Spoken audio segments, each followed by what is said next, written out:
welcome back to Flourish with Ash with me, Ashura and Ridhika. Hi! Again, we're back with a series of videos that's going to help you to understand hormones. What are the different kinds of hormones? What are their functions? What is the range that they need to be in? And this is going to be in a few short videos so that you don't get bored, right?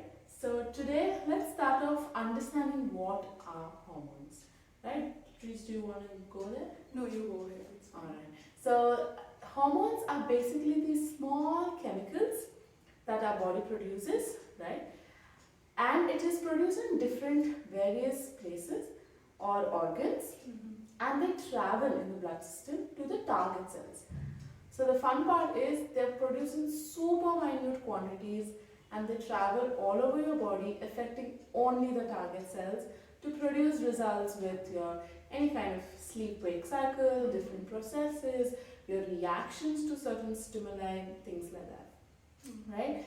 So these are super important chemicals that our body needs to produce for any normal functioning, okay? And one more thing about these hormones is that minute things can cause various fluctuations. Something as small as your screen time, something like the sleep time, stressors, the food you eat, anything and everything can affect the hormone production.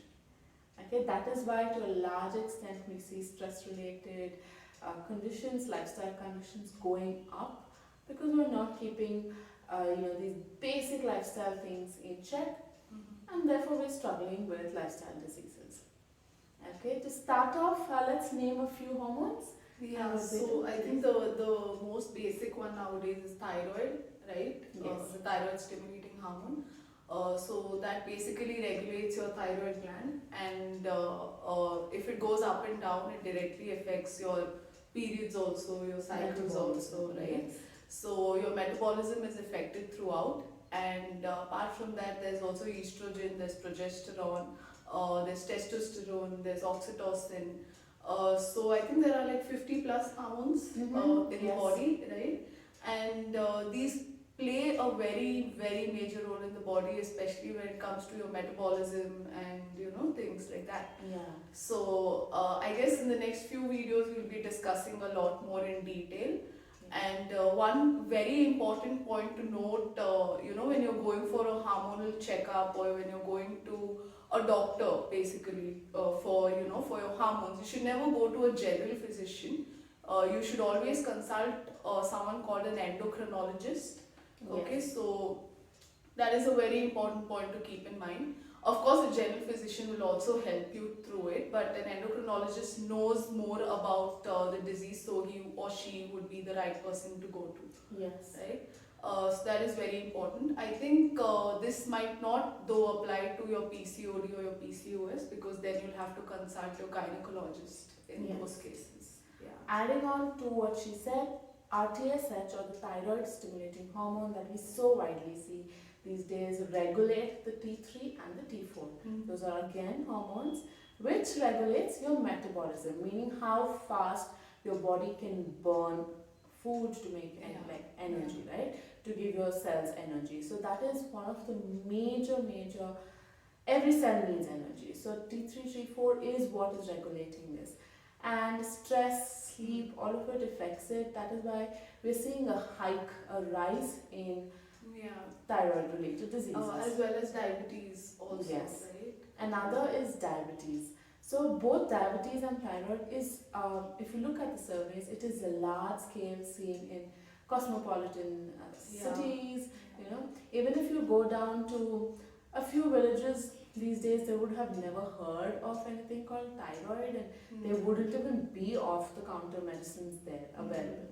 But here you can just walk to any store and get like a medicine for thyroid and insulin, etc. That shows how fast it's become. We are deteriorating. And insulin again is a hormone produced in the pancreas which regulates how your body stores glucose. Okay, so that again is another lifestyle disease. PCOS, very general, related to your progesterone, estrogen production. Progesterone, estrogen and testosterone. These are your sexual reproductive hormones.